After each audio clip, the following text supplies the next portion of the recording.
I'm Sophie Grace, and today I'm going to be reading you Chapter 13 of Kristy's Great Idea, the first book in the Babysitters Club by Anne M. Martin. If you haven't seen the previous chapters, I've just posted them, and I will be posting a chapter a day for the next few days. So, you know the drill. Get comfortable, get a snack, and let's begin. Chapter 13. Exactly 20 minutes later, Watson drove up with two little kids in the backseat. Mom ran me out to the car and practically shoved me in next to Watson. The emergency was that Watson's ex-wife, Andrew and Karen's mother, had fallen and broken her ankle and was in the emergency room at the hospital. Watson had to go over there to do something about insurance forms, I think, and also wait with her to take her home and make sure she could use the crutches okay and everything, since her future second husband was away for the weekend. Watson wanted to make his kids hang around with him in the hospital. Watson put his foot on the accelerator and vroomed us down the driveway. I've never seen someone in such a big hurry, and all over a broken ankle. If Watson could have flown the car back to his house, I think he would have. I wondered how Mom felt seeing Watson go rush off to his ex-wife, but I knew Watson's divorce was a friendly one, and also some things, like insurance, had to be straightened out. But Mom must have felt funny anyway. Watson talked a mile a minute during the drive, trying to tell me everything I need to know. I was glad I'd read the Babysitters Club notebook, though, because he didn't say anything about Mrs. Porter, the witch next door, or Boo Boo, the attack cat. I plan to keep the kids inside, or at least keep Boo Boo inside. The children are Andrew and Karen, said Watson breathlessly. Andrew is 3, Karen is 5. They are about ready for lunch. Peanut butter and jelly is fine. Karen can help you find the things. Emergency numbers are by the phone, but since I'll be at the hospital, if there's any real emergency, it would probably just be easier to call your mom. Okay, I said, feeling a bit dazed. Around 2 o'clock, Andrew goes down for a nap. I guess that's all you need to know. I wish I could take more time to show you everything, but Karen will have to fill in for me. Okay, Pumpkin? Okay, said Karen. Good girl. Watson screeched to a halt in front of the big white house in the fanciest neighborhood in Stony Brook. A wide green lawn stretched all around it, interrupted by old trees and little flower gardens. I looked for the witch's house when I got out of the car. Be good, kids, said Watson. And Kristy, thank you. I want you to know that I really appreciate this. I held the back door open, and Andrew and Karen scrambled out of the car. See you later, called Watson. He peeled off. I stood in Watson's front yard and looked at Andrew and Karen. Babysitting for them was absolutely the last thing I wanted to do. I sighed heavily. All right. Are you guys hungry? Starving, said Karen. You know what I had for breakfast? Just toast and orange juice. I wanted Pop-Tarts, but Mommy said no because they're junk food. Sometimes Daddy lets us have them, though. He does and Mommy doesn't. Isn't that silly? I think it's really silly. Are you hungry, Andrew? I asked. Yep. Well, let's go get some lunch then. We went through the front door of Watson's house, and the first thing I saw was not the huge, gorgeous front hall, not the tree that was growing in the living room, not the sparkling chandelier or the stained glass window, but a fat creature that could only be Boo Boo. Sure enough, hi, Boo-Bitty-Boo, cried Karen.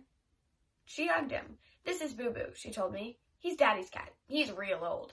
Daddy had him even before he knew our Mommy. Did you know that he has 2 spells put on him by a witch? She lives next door in the scary house. I sighed again, and it was going to be a long day. Come on, let's go get our lunch, I said. In the kitchen, Karen helped me find the stuff for sandwiches, and then I fixed apple slices and carrot sticks and poured them each a glass of milk. Yum, said Karen. Yummy yummers, you're a neat babysitter. You fix good food. Yep, said Andrew. Karen ate a few bites of her sandwich, then suddenly looked at me very seriously, her brown eyes glistening. Is our Mommy all right? She asked me. Oh, of course, I replied. A broken ankle isn't too serious. She'll have to wear a cast and walk on crutches for a while, but in a few weeks she'll be all better. Having a cast is fun. Everyone signs it and draws pictures on it. Did you ever have a cast? Asked Karen. The summer before last, I replied. I broke my ankle, just like your Mommy. How did you do it? I was taking our dog, Louie, for a walk. You have a dog? Can I see him sometime? Interrupted Karen, wiping away her milk mustache. I guess, I answered. Anyway, I was taking Louie for a walk, except I was riding my bike, and Louie was on his leash running next to me. We came to a tree, Louie went one way, I went the other, and the leash wrapped around the tree, and whoosh, I flew off my bike. Karen giggled. Every solemn, Andrew managed a tiny smile. I was beginning to feel better. Marianne was right. Karen and Andrew weren't too bad, considering Watson is their father. So that's how I broke my ankle. I had to wear a cast for 6 weeks. I couldn't go swimming all summer. Yuck, said Karen. Yuck, said Andrew. It was a nice change from yup. He went back to his lunch, which he was eating slowly and neatly. Take a bite, chew. Chew, chew, chew, chew, chew, swallow. White mouth, start over. Karen ate silently too. For a moment, I could tell she was thinking about something. At last, she put the remains of her sandwich on her plate and said, You're Kristy, right? Right, I replied. Is your mommy Eddie Thomas? That's right. The kid was smart. My daddy says he loves your mommy. I guess, I said uncomfortably, realizing that Karen looked uncomfortable too. If they get married, your mommy will be my mommy. Stepmother, I corrected her. And guess what? I'd be your stepsister. And yours, Andrew. Yep, said Andrew. Karen thought for a while again. That would be okay, she said at last. And then, do you like being divorced, Kristy? Not particularly, I said. How come? Because I never see my father. He moved to California, and that's far away. Oh, said Karen. We don't like being divorced either, but we get to see our daddy lots. I know, I said dryly. Boy, did I know. Watson was the perfect divorced father. Our mommy's getting married again. I know. We don't want her to, do we, Andrew? Yep. You don't? I said. Nope. Mommy says, we're so lucky we'll have 2 daddies, and maybe someday 2 daddies and 2 mommies. But we just want our old mommy and daddy in one house. I know what you mean. Karen was all right. Suddenly, I was aware of little sniffling sounds next to me. Andrew was crying into his sandwich crust. Karen jumped up and ran around the table to hug her brother. I'm sorry, Andrew, she said. I'm sorry. What's wrong? I asked nervously. He doesn't like to hear about all the mommies and daddies. I'm not supposed to talk about it too much. Oh. I wiped Andrew's tears with my napkin. Hey, you guys, how about a special treat? Ice cream for dessert. At lunchtime? Asked Karen. Sure, I said, opening the freezer door and hoping I'd find some ice cream inside. Luckily, there was almost a whole quart of cookies and cream. Divorced kids are special kids. How about it, Andrew? Andrew's eyes lit up. Okay, he sniffled. That's good. All right, I ruffled his hair. I placed 3 bowls of cookies and cream ice cream on the table, and we ate away happily. Karen was so happy she couldn't even speak.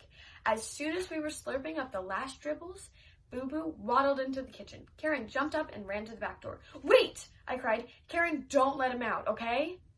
But he wants to go. He's allowed.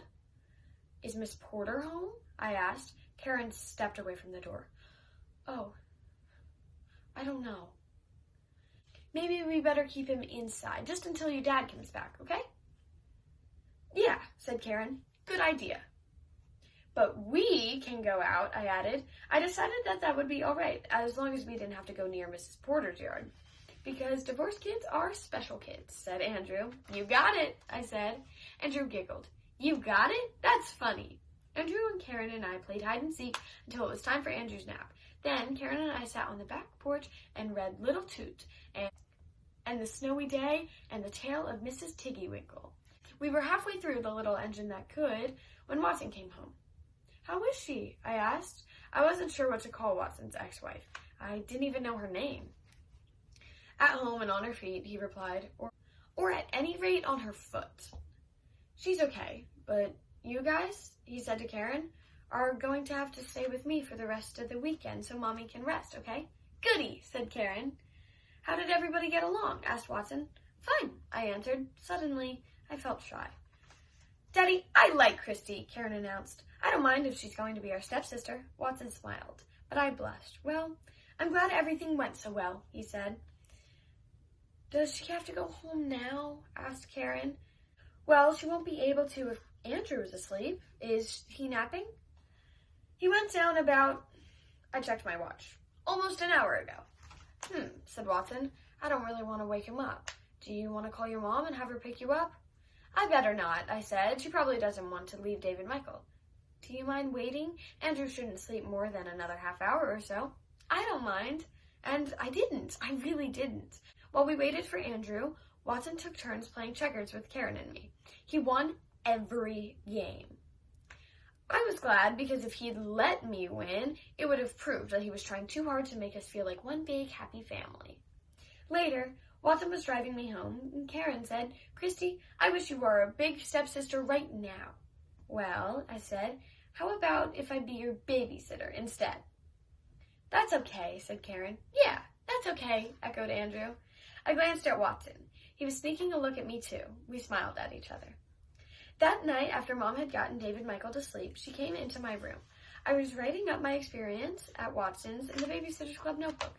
So, she said, now that we have a moment to ourselves, tell me how everything went at Watson. I'm sorry that was thrown at you today, but maybe it worked out for the best. I was so glad that Mom wasn't saying, I told you so. It went okay, I said. Andrew and Karen are cute. Andrew hardly ever talks, though. Karen says the divorce upsets him. It does upset him, Mom said. But he's also got a big talker for an older sister. He almost doesn't need to speak. Karen sure is a big talker, I agreed. I think she's really smart. She is. She just started kindergarten, and her teacher's already thinking of putting her in first grade after Christmas. Wow, I said. Kristy, would you babysit for Watson's children again if he needed you? I already told Karen I couldn't be her stepsister yet, but I'd at least be her babysitter. My mother looked pleased. Mom, I asked, what will happen when you and Watson get married? I mean, if you get married, would Andrew and Karen live with us? Would we all live in Watson's big house? I mean, it's so big. Does it bother you that there are no arrangements yet? Yes, I replied. I like knowing what's going to happen. I'm afraid I can't tell you anything that's definite, honey. Can you tell me something undefinite? Mom smiled. Well, first of all, Watson's custody arrangements probably won't change, so wherever we live, Andrew and Karen won't live with us. They'll only visit. And right now, it looks as though we might have to move to Watson simply because there's more space. But I don't want to move. Kristy, I said might. Okay. Time to get ready for bed now. Good night, sweetheart. Night, Mom. Thank you so much for tuning in for Chapter 13 of Kristy's Great Idea. And come back tomorrow for Chapter 14. Bye.